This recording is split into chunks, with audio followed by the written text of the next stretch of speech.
Ida for cutting off my family after my dad told me they only respect me for my paycheck and called me a loser for working while they partied with my money. My dad used to say, ride fast, live free. But after everything, all I wanted was to slow down and finally breathe.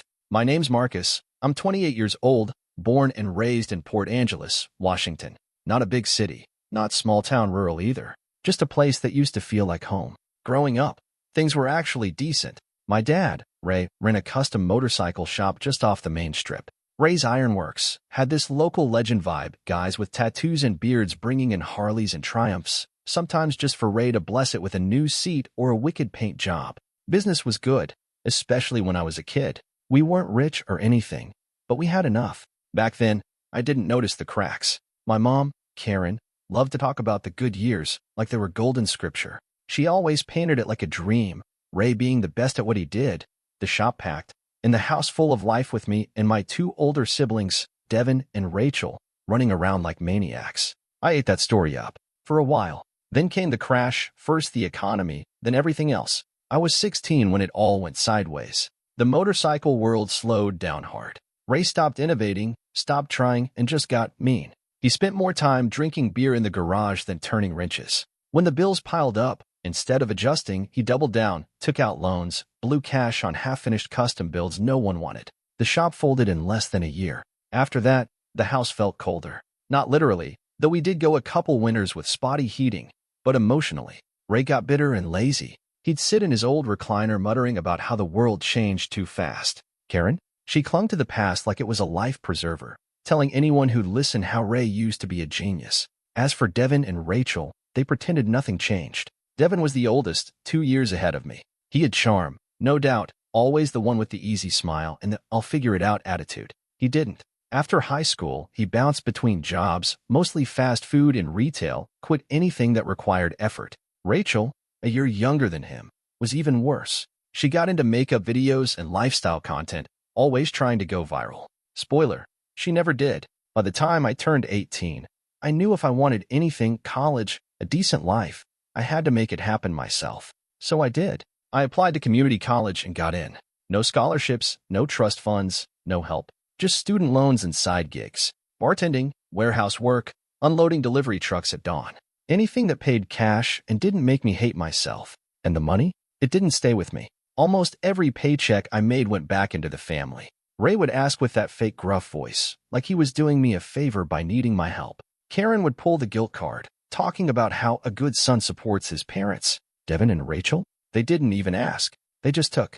Devin needed gas money? I gave it. Rachel's Wi-Fi got cut off again? I paid the bill. Groceries, utilities, rent. I kept everything going. And not once did anyone say thank you.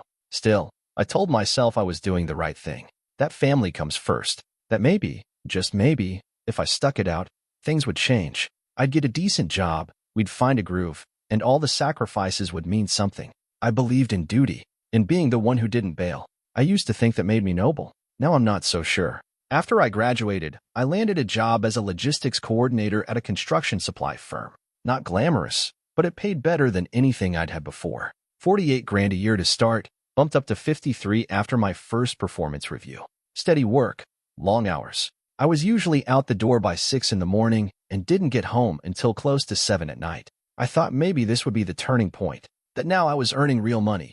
We could finally catch up, breathe a little. Maybe I could even save. I was wrong. My paycheck didn't change their behavior, it just raised their expectations. Within a few weeks of starting the job, the calls and texts started ramping up. Hey bud, rent's short this month. That was Ray. Groceries are looking real thin, Karen would say. Devin texted me a photo of his cracked phone screen with the caption, "Think you can help a brother out?" Rachel never asked directly. She'd just leave the bills for her phone or car insurance on the kitchen table with a passive-aggressive sticky note. Handled. I paid. I always paid. It didn't take long before I was covering everything: rent, electric, water, garbage, gas, food. If it had a due date, it was my problem. And they acted like it was always supposed to be that way. Like I'd been born into this role and now I was just fulfilling my destiny. What made it worse wasn't the money. It was the way they talked about me. The way they looked at me. Like I wasn't a person anymore. Just a resource. Family dinners became a routine form of humiliation. I'd sit down after a 12-hour shift and Devin would be on his second beer, bragging about the girl he met on Tinder, and how he was between gigs again. Rachel would go on and on about the content calendar she was planning, even though she hadn't posted anything in weeks. Karen would ask if I could pick up some paper towels or toilet cleaner on your way home tomorrow, like I was their errand boy. And Ray would grunt a half-hearted good job if I mentioned anything about work, always followed by something like, don't let the boss shove you around too much. Wouldn't want you to drop dead before you finish paying my cable bill. And they laughed. That was the part that killed me. They thought it was funny. Once, during dinner, Rachel said, you know, Marcus is basically our dad now. He pays for everything. He never leaves the house, and he looks tired all the time. Everyone laughed. Even Ray chuckled into his spaghetti like it was the cleverest thing he'd ever heard. I didn't laugh. I just chewed my food and told myself to keep quiet. That was the agreement, unspoken but real. Don't complain, don't push back, and definitely don't expect appreciation. Just keep giving. On weekends, I tried to catch up on rest or run errands, but someone always needed something. Devin needed a ride. Karen wanted me to help her with online banking. Rachel needed a loan to pay off a speeding ticket. Ray once called me from the porch just to hand me a bill and say, take care of that, would ya? Then he went back to sipping his beer like I was the paper boy, not his son. Sometimes I'd sit in my car outside the house for a few extra minutes before going inside, just to delay it, just to exist as myself for a little longer before becoming the one who handles everything. At work, people asked if I had family. I always said yes. What I didn't say was that my family treated me like a human wallet. What I didn't say was that I couldn't remember the last time any of them asked how I was doing, or even noticed when I skipped meals or worked overtime just to stay afloat. I told myself this was noble, that someday it would all be worth it, that I was building a better future for the people I loved. But deep down, something was changing, quietly, slowly, like a rope fraying strand by strand. I didn't know it yet, but I was getting closer to the end.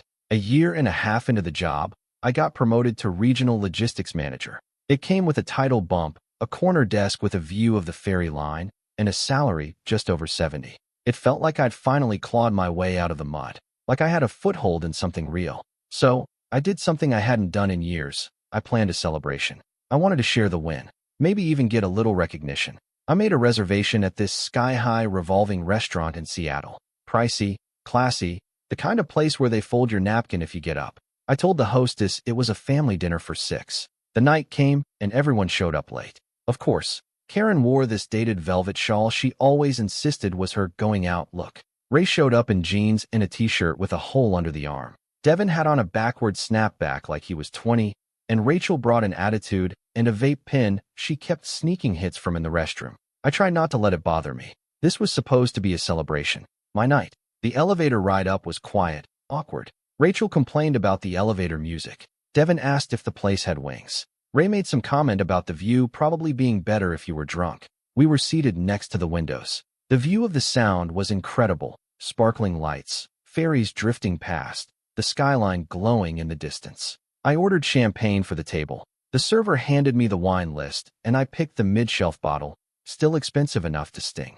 As soon as the drinks landed, they started ordering like it was their birthday.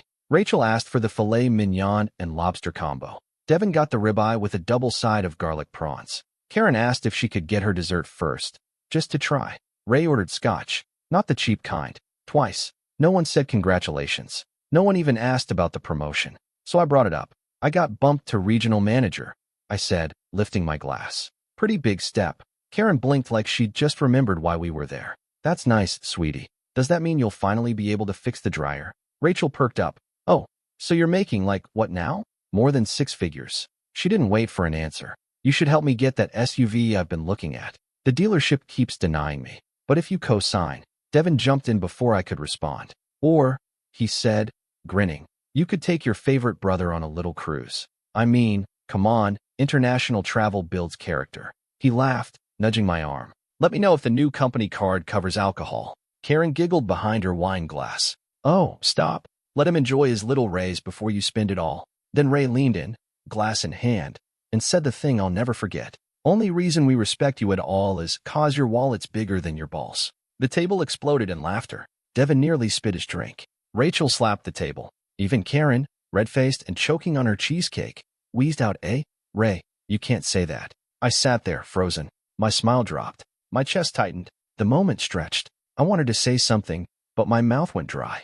I looked around at their smug, satisfied faces, at the plates they had ordered without thinking, at the untouched bread basket in front of me. My hands were shaking. I realized in that second, they didn't love me. They tolerated me. They saw me as a credit card with a face. Ray poured himself more scotch and grinned. Relax, kid. I'm just busting your chops. It's a compliment. Really? No, I said quietly. No, it's not. Rachel rolled her eyes. Oh, here we go. Don't get all sensitive. It's a joke. You need to loosen up. Karen reached across the table and patted my hand. Marcus, honey, don't take it so hard. You're just tired. You've always been a little high-strung. Devin laughed. If you're so stressed, maybe take some of that big boy money and book a massage. They all laughed again. I stared down at my plate. The food suddenly smelled like metal, like blood. My fork was still clean. I thought about every bill I'd paid. Every night I went to bed hungry so they wouldn't miss a meal. Every time I told myself it was worth it. It wasn't. They didn't care. They never did. And that was the moment I knew something was going to change. Something big. I didn't know how yet or when, but I wasn't going to keep swallowing this. I couldn't. Not one more bite. I sat through the rest of the dinner like I was watching it from outside my own body. They went on eating, laughing, drinking, completely unfazed by what just happened. I barely touched my steak. Every time I looked at it, I felt like I might throw up. After dessert, Karen wiped her mouth delicately and leaned over. Thank you again for tonight, Marcus. It's so nice when we can go out as a family. Family. That word made something snap. I set my fork down quietly. You all think I'm a joke, don't you? The table fell silent. Ray shrugged, reaching for his scotch. Don't start. No, I said, voice low. I want an answer. You mock me, take my money, trash me in public, and then laugh in my face. What exactly am I to you? Rachel blinked like she was confused by the question. Marcus, it was just a joke. You're being dramatic. You don't respect me, I said, louder now. None of you do. Devin raised an eyebrow. You need to calm down. I laughed. I've been calm for 12 years. Karen reached for my arm. Sweetheart, don't ruin the evening. We're grateful. You just. Grateful, I said, pulling away. Name one time you've ever thanked me. One. Go ahead. She opened her mouth, then closed it. I pay the rent. I pay the bills. I keep food in your fridge. And all I get is snide comments and handouts for people who refuse to lift a finger. Ray leaned forward, smirking. You think you're better than us now? I know I am, I said. Because I work. Because I show up. Because I take responsibility for things you all abandoned a decade ago. You're lucky to even have a family, Karen said sharply, her tone turning. No, I said, shaking my head. You're lucky I stuck around this long. The server came by to drop off the check. She glanced at our table, sensed the tension, and backed away like she'd walked into a crime scene. I looked at the bill. For digits, easy. I slid it to the center of the table and stood up. Have fun paying for this. Devin laughed, thinking I was bluffing. Come on, Marcus. You always cover it. Not tonight, I said. Not ever again. Ray pushed his chair back. Don't be stupid. You invited us here. And now I'm uninviting myself, I said. Rachel scoffed. You're just gonna leave us here with the bill? I smiled, but it didn't reach my eyes. Exactly. I turned and walked toward the elevator. I didn't look back. I walked out of that restaurant like the floor was on fire. My heart was racing. My hands were shaking, but I'd never felt so clear. By the time I hit the street, my phone was already buzzing. Text from Rachel. Come back. You're being a jerk. Karen's voicemail. Sweetheart, please don't do this. One from Devin. Real mature, Marcus. I ignored all of it. An hour later, I was back in my apartment, tiny, quiet, mine. I dropped my keys on the counter and sat on the couch, staring at the dark window. Around midnight, I got a message from my friend Aaron, who bartended at the restaurant. It was one line. Dude, they had to wash dishes. I stared at the screen for a second, then burst out laughing. Not because it was funny, not really, but because it felt like justice. I stayed up the rest of the night scrolling through old photos. Family vacations, birthdays, Sunday dinners, all those frozen smiles. I looked different in them, smaller, like I was trying to fold myself into a space that didn't want me. Around 2 a.m., I started packing. I didn't need much, just clothes, a few essentials, my work laptop. I filled one duffel bag and zipped it shut. I paused at the photo of me and my parents from high school graduation. I used to love that picture, not anymore. I left it on the shelf, face down. Then I grabbed my bag, walked out the door, and didn't look back. I moved into a downtown apartment the following week. It was small but sharp, high ceilings, exposed brick, big windows with light pouring in like a silent apology. The place smelled like new paint and fresh starts. I bought furniture that wasn't secondhand. I picked out a couch that didn't sag into a real bed. No hand-me-down mattress. I hung up framed prints instead of leaving walls bare. I bought dishes that matched. It felt like I was meeting myself for the first time. The first night, I made steak for dinner. Just for me. Medium rare, with roasted potatoes and a stupidly expensive bottle of wine I didn't even finish. I sat in silence and ate slowly, like it meant something. And it did. The phone didn't stop ringing at first. Karen was the first to call. Her voicemail was soft and teary. "Marcus, I don't understand what's happening. We're still family. Just call me, please." I didn't. The next day, Devin left a voicemail that started with, "You're being dramatic," and ended with, "Don't forget who wiped your nose when you were a kid." I blocked him. Rachel messaged me 6 times in one day. "I can't believe you're doing this to us. You're so selfish. We're going to lose the apartment." Then the one that really pissed me off. "I always knew you'd turn your back on us." I typed one reply, copied and pasted it to all 3 of them. "Not my problem. Get a job." Then I blocked their numbers. All of them. Even Karen. For a few days, it felt like detox. My chest was tight, and I kept expecting the phone to ring again, to hear a key in the door, to get sucked back into their orbit. But the silence held. I started walking to work, 10 blocks each way. I stopped for coffee at a place where the barista remembered my name after 3 visits. I made playlists for the walk, like I was rebuilding my identity one song at a time. At the office, I said yes to after-hours beers. I went to a coworker's birthday thing and didn't leave early. I found myself laughing more, not the forced kind I used to fake around the dinner table, but the real kind, mouth open, chest aching, eyes squinting. I bought new shoes. Nice ones. I got a haircut that didn't come with a coupon. I started sleeping with the windows open. I went to a farmer's market one Saturday just because I could. I bought basil in a tiny pot I didn't need. I walked around with a tote bag like someone who had nothing to prove and no one to rescue.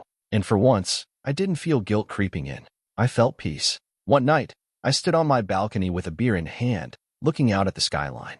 I thought about all the years I'd spent trying to hold up a broken house with nothing but my own shoulders. I thought about how often I'd called it love, when really it had been fear and obligation, a need to feel needed. But now I was finally learning that being needed isn't the same as being loved.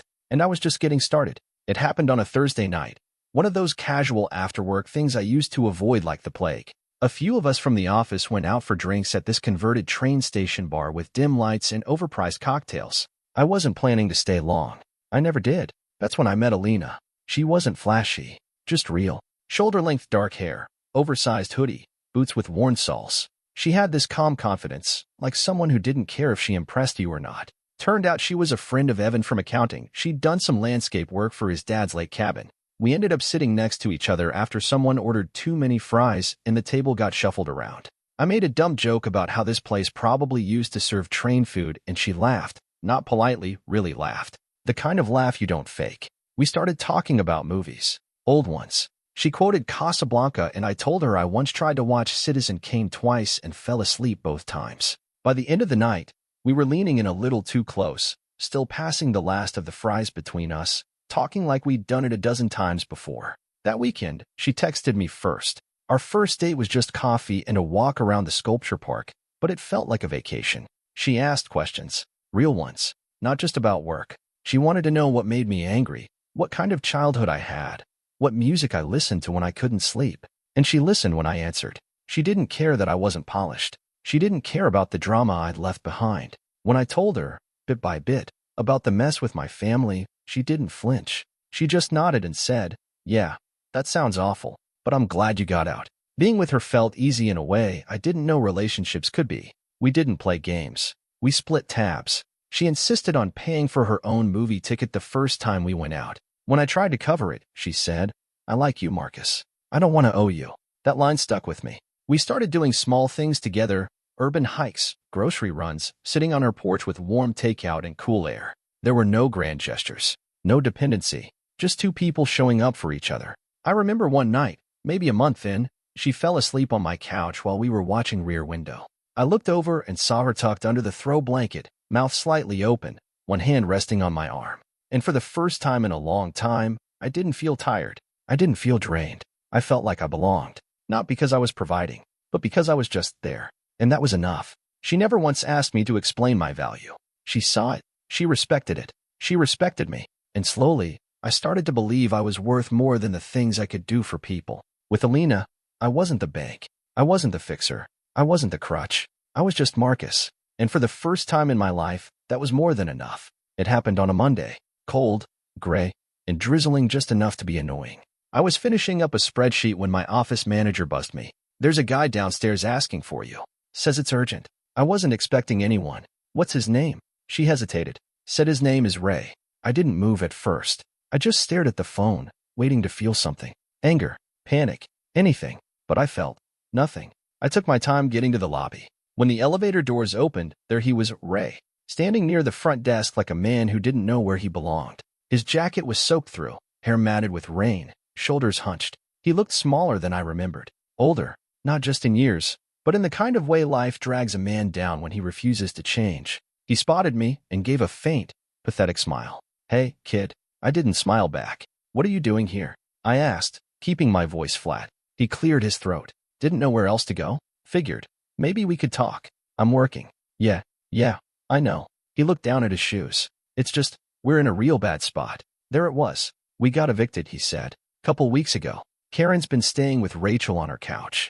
Devon's, not doing too hot either." I said nothing. Ray shifted his weight. "We could use some help." I raised an eyebrow. "You came here, to my job, unannounced, asking for money." He tried to chuckle. "Well, not just money. I mean, support, help. You always were the dependable one." That was the line. Always were. Like that part of me still existed. I crossed my arms. "No." He blinked. "What? No."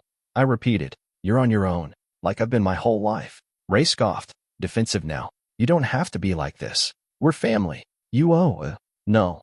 I snapped. "Don't say that word. Don't throw family around like it ever meant anything coming from you." He stepped back slightly. "You don't get to demand respect from someone you never respected," I said. "You used me. You laughed at me. And now you want me to fix everything again, like I'm just some tool you left in the garage." He opened his mouth, but I cut him off. "You once said the only reason you respected me was because of my wallet. Well, guess what? That wallet's closed. You want help? Get a job." His jaw tightened, but I saw it. The flicker of shame, the smallest crack in the mask. I walked away without another word. Didn't even wait for the elevator. Took the stairs 2 at a time, my heart pounding not from stress, but from something else. Clarity. That night, I told Alina everything. Every detail, every quote, every years-old scar. She didn't interrupt. She didn't pity me. She just listened, sitting cross-legged on my couch, wearing one of my old sweatshirts. When I was done, she reached over and took my hand. "You did the right thing," she said simply. And just like that,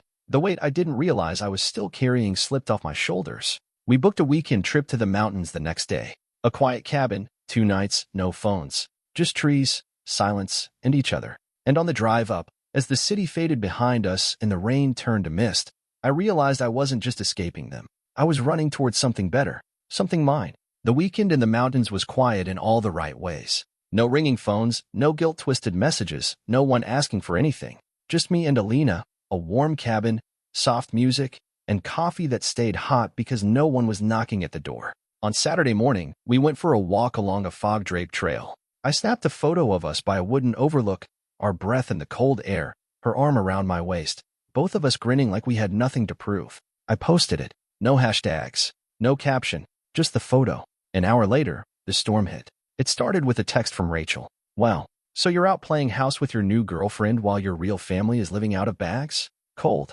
Then Devon, "Guess we know what you really think of us. Real classy, bro." And Karen, "After everything we did for you, this is how you repay us?" I didn't respond.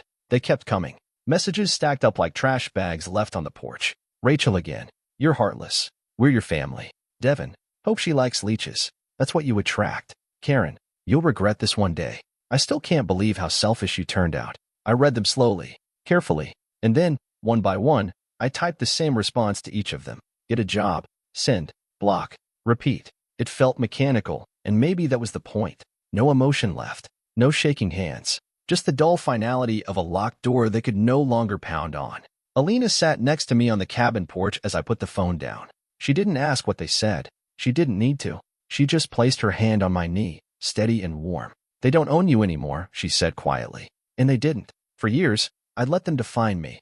Through expectation, through mockery, through silence. But they never really saw me. Only the things I gave. The roof, the food, the bills, the bailouts. Not the man. Now I was free. Later that evening, As the sun dipped behind the trees, I sat by the fire and thought about what justice really looks like. It's not revenge. It's not yelling or slamming doors or making dramatic exits. It's peace. It's a life where I don't wake up wondering what they'll ask for next. It's a quiet kitchen, a steady paycheck, a girlfriend who listens, a dinner where no one makes jokes at my expense. They could think whatever they wanted. They could tell themselves I was cruel, ungrateful, cold. But I knew the truth. They didn't lose me because I changed. They lost me because they never thought I would. And now, for the first time in my life, I wasn't surviving. I was living. For me.